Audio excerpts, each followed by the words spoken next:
నమస్తే, నేను మీ వెంకట్. ప్రస్తుతం మన ఇందిరా పార్క్ దగ్గర ఉన్నాం. ఏదైతే ఢిల్లీలో జంతర్ మంతర్ దగ్గర నిరుద్యోగులు అలాగే కాంగ్రెస్ జనతా పార్టీకి సంబంధించిన నాయకులు వీళ్ళందరూ ధర్నా చేస్తుంటే ఢిల్లీలో పోలీసులు అతి దారుణంగా అతి కిరాతకంగా లాఠీ చార్జ్ చేయలేదని దానికి నిరసనగా ఈ రోజు కేటీఆర్ గారి బర్త్డే సందర్భంగా ఇందిరా పార్క్ దగ్గర ధర్నా చేయడం జరుగుతుంది. నిరసన కార్యక్రమం విద్యార్థులకు సపోర్ట్ గా మద్దతుగా ఇక్కడైతే నిరసన చేస్తున్నారు. ఒకసారి అడిగి తెలుసుకున్నాం. నమస్తే, మీ పేరు? అన్న అందరికి నమస్తే. జనధ్వనం టీవీ ప్రేక్షకులందరికీ నా పేరు Poshala Pavan Goud, BRS state leader. ఏదైతే ఈ రోజు ఇక్కడ నిరసన కార్యక్రమం చేస్తున్న విద్యార్థుల మద్దతుగా ఏదైతే ఢిల్లీలో జంతర్ మంతర్ దగ్గర విద్యార్థులు ధర్నా చేస్తుంటే అతి కిరాతకంగా ఏదైతే ప్రభుత్వం, కేంద్ర ప్రభుత్వం, బీజేపీ ప్రభుత్వం దారుణంగా కొట్టడం జరిగింది. నెల అసలు మోడీ ప్రభుత్వానికి ఈ చర్య అనేది చాలా ప్రమాదకరంగా మారుతుంది. ఎందుకు ప్రమాదకరంగా అంటున్నానంటే, సిగ్గుండాలి ఒక విద్యార్థుల పైన, దేశ యువకుల పైన ఇలా దాడి చేయడానికి మోడీ ప్రభుత్వానికి పార్లమెంట్ సాక్షిగా పక్కకేనే తన ముక్కు దగ్గర ఉంది, శ్వాస పీల్చుకోలేకపోతాడు మోడీ. ఆయనకు కొరకరాని కొయ్యగా మారింది. ఎందుకంటే ధర్మేంద్ర ప్రధాన్ అంటే రాజీనామా చేయాలి, లేకుంటే బర్తరఫ్ చేయి. నీకు నీ ప్రభుత్వానికి సిగ్గు శరం ఏమన్నా ఉంటే ఓపెన్ చెప్తున్నా, భారతదేశ కాబోయే పౌరులు, వాళ్ళు జాబర్స్, డాక్టర్లు, ఎంతో మంది విద్యావేత్తలు ఉన్నారు, వాళ్ళని కొడుతున్నావు. వాళ్ళ ఎంసెట్లను పేపర్ లీక్ చేస్తున్నావు. ఎంతో మంది లక్షల మంది, కోట్ల మంది పిల్లల భవిష్యత్తును నాశనం చేస్తున్నావు. ఎందుకు చేస్తున్నావు ఇట్లా? నిన్ను నమ్మే కదా, వాళ్ళే కదా నీకు ఓటేపించింది. దేశంలో ఢిల్లీలో నిన్ను కూర్చోబెట్టడానికి కారణమే జెన్జీలు. ఆ యువతను బట్టలు లేకుండా, ఆడపిల్లలను చూడకుండా అత్యంత బ్రూటల్ గా కొడుతున్నావు. అసలు వాళ్ళు పోలీసులా, లేదు అంటే నీ ఆర్ఎస్ఎస్ గుండాలా? చెప్పు, నీ ఆర్ఎస్ఎస్ గుండాలా, పోలీసులా? అసలు నువ్వేం చెప్తావు దేశాన్ని? రక్షణ పరంగా పక్కన పెడితే అసలు దేశంలో అశాంతి, ఇంత యువతలో ఇంత అసంతృప్తి ఎందుకు కొడుతుంది? ఏదైతే ఇప్పుడు మోడీ గారు ఒక వీడియో రిలీజ్ చేయడం జరిగింది. అందులో ఏం చెప్పాడు, విద్యార్థుల పక్షాన మేము ఉన్నామని చెప్పాడు తప్ప ఎలాంటి ప్రాణహాని జరిగిన విద్యార్థులకు నష్టపరిహారం కానీ, లేదంటే ఎవరైతే ఎడ్యుకేషన్ మినిస్టర్ ధర్మేంద్ర ప్రధాన్ ని సస్పెండ్ చేస్తాం, బర్తరఫ్ చేస్తామని చెప్పలేదు. ఎలా జరుగుతుంది? ధర్మేంద్ర ప్రధాన్ కి ఉన్న పేపర్ లీక్ కి నరేంద్ర మోడీకి సంబంధం ఉన్నట్టు అమిత్ షాకి ఎవరికి ఎంత మాటలు పోయినా మనకు తెలియదు. పిల్లల భవిష్యత్తును మాత్రం నాశనం చేస్తారు. ఇంకొక విషయం గుర్తుపెట్టుకోవాలి, పిల్లలకు విద్యార్థులకు మీరు సపోర్ట్ చేస్తా అన్నప్పుడు మరి ఎందుకు చేయలేకపోతారు? ఎందుకు చేయకపోతారు? మోడీ గారు మీరంటే గౌరవమే, భారతదేశ ప్రధానిగా, ప్రథమ పౌరుని మిమ్మల్ని గౌరవిస్తున్నాం, ఐ రెస్పెక్ట్. కానీ ఇట్లా బ్రూటల్ గా విద్యార్థులను, యువకులను కొట్టడం అనేది సహించం. దేశంలో ఉన్న ఏ ఒక్క యువకుడు సహించడు. ఇంకా ఉద్యమాలు ఉధృతంగా చేస్తాము. ఎందుకంటే న్యాయం జరగదు. ధర్మేంద్ర ప్రధాన్ సస్పెండ్ చేస్తాను ఎందుకంటే నీ వాట ఏందల్లా? నీ వాట ఏంది? నరేంద్ర మోడీ, అమిత్ షా నీ వాటలేంది? ఎందుకు నాశనం చేద్దాం అనుకుంటా? విద్యా వ్యవస్థను నిర్వీర్యం చేద్దాం అనుకుంటా? భారతదేశంలో ఎందుకు ఇంత అన్యాయం చేస్తున్నారు? అసలు కొంచెమన్నా ఆలోచించాలి. వాళ్ళు మన భారతదేశ పౌరులు, ఆ పౌరుల పైన లాఠీలు ఎట్లా పెడతాం? లాఠీలకు మూలలు పెట్టి కొడుతున్నారు. ఏంది ఇది అరాచకమైన పాలన? ఏం జరుగుతుంది అసలు దేశంలో? ఎందుకు ఇంత అసంతృప్తి యువకుల్లో వచ్చింది? ఇంతమంది రోడ్లకు, లక్షలాదిగా, వేలాదిగా యువకులు అన్ని రాష్ట్రాల్లో రోడ్లు ఎక్కడానికి కారణం నరేంద్ర మోడీ గారు. మీకు తక్షణమే బాధ్యత ఉంటే భారతదేశ ప్రథమ పౌరులు అయితే మన ఎడ్యుకేషనల్ మినిస్టర్ ధర్మేంద్ర ప్రధాన్ రాజీనామా చేయాలా, లేదంటే బర్తరఫ్ చేయాలా, సస్పెండ్ చేయి పార్టీలోకి వెళ్ళి. ఎందుకు చేయలేకపోతారు?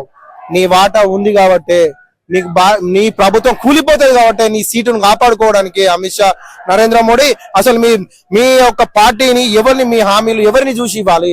మీకు అసలైన నాయకుడు లేరు, ఒక ఎజెండా లేదు. మోడీ గారు ఓకే పక్కన పెట్టేసేయండి, మోడీ ఇమేజ్ అయిపోయింది, పక్కన పెట్టేసేయండి. ఇప్పుడు ఎవరైతే బీజేపీ వాళ్ళు కూడా కొన్ని వ్యాఖ్యలు చేస్తారు. ఏదైతే ఇప్పుడు మీరు ఈ రోజు నిరసన చేస్తారు కదా, మరి గతంలో బీఆర్ఎస్ ప్రభుత్వంలో ఉన్నప్పుడు మరి పేపర్ లీకేజ్ జరిగినాయి కదా, అప్పుడు ఏంటి? బీఆర్ఎస్ ప్రభుత్వంలో నీట్ బీఆర్ఎస్ సంబంధం ఉందా? వేరే ఎగ్జామ్స్ లో జరిగింది కదా. వేరే ఎగ్జామ్స్ లో జరిగినది అంటే దాంట్లో లింక్ ఎవరు దొరికింది? బండి సంజయ్కి సంబంధించిన లింక్ దొరికింది, అంతేనా? మీ మీడియా వాళ్ళు ఉన్నారు, అంతేనా? తప్పు మాట్లాడుతున్నానా నేను? బండి సంజయ్కి సంబంధించిన లింకులు దొరికినాయి. అప్పుడు బీజేపీ కదా, బీజేపీ ఎంపీ, ఇప్పుడు కేంద్ర మంత్రిగా ఉన్నాడు, సెంట్రల్ హోం సహాయ శాఖ మంత్రి ఆయనే కదా. బండి సంజయ్కి సంబంధించిన కదా చర్యలు తీసుకోమంటే చేసే తప్పులని మీ దగ్గర పెట్టుకుని పక్క పార్టీల పైన బురద వెళ్ళడం ఎంతవరకు న్యాయం అండి? చెప్పండి. అసలు నిజంగా చెప్తున్నా, ఈ దేశంలో యువత చాలా అసంతృప్తితో ఉంది. అతి కొద్ది రోజుల్లో యువత ఏం చేసినా కూడా ఆశ్చర్యం లేదు. ఎందుకంటే వాళ్ళకి న్యాయం జరగాలి. మేము అశాంతి, మనం ధర్నాలు చేస్తాం, రాష్ట్రాలు చేస్తాం, మేము భద్రత పరంగా మీకు ఏ ఇబ్బందులు కలవు. కానీ ప్రశాంతంగా, శాంతియుతంగా చేసే నిరసన కార్యక్రమాల్లో ఏదైతే నువ్వు ర్యాపిడ్ యాక్షన్ ఫోర్స్ ను, బిఎస్ఎఫ్ ను, బార్డర్ సెక్యూరిటీ ఫోర్స్ వాడుతుంది, టెర్రరిస్ట్ లా చెప్పండి. విద్యార్థులు, మన దేశ పౌరులు ఎందుకు ఇలా చేస్తారు? ఇంత దారుణంగా మూలలు పెట్టి కొడితే ఒక ఆయన మొత్తం ఇట్లా పోయినాయి. ఎంతో మంది విద్యార్థులకు చాలా అన్యాయం జరుగుతుంది, గాయాలు అవుతాయి, తలలు బాగులో కొడతారు, రక్తాన్ని చిందిపిస్తారు విద్యార్థులు. దేనికోసం? వాళ్ళకి కావాల్సిన వాళ్ళ భవిష్యత్తు కోసం. వాళ్ళ భవిష్యత్ తరాల్లో వచ్చే పిల్లల భవిష్యత్తు. మీ ఇంట్లో పిల్లలు ఉంటారు, మీ మనమలు ఉంటారు, వాళ్ళు ఉంటారు, వాళ్ళ భవిష్యత్తు ఏంది? మీరు అక్రమంగా సంపాదించిన డబ్బులతో వాళ్ళు బతుకుతారు, మీ పేద బిడ్డలం.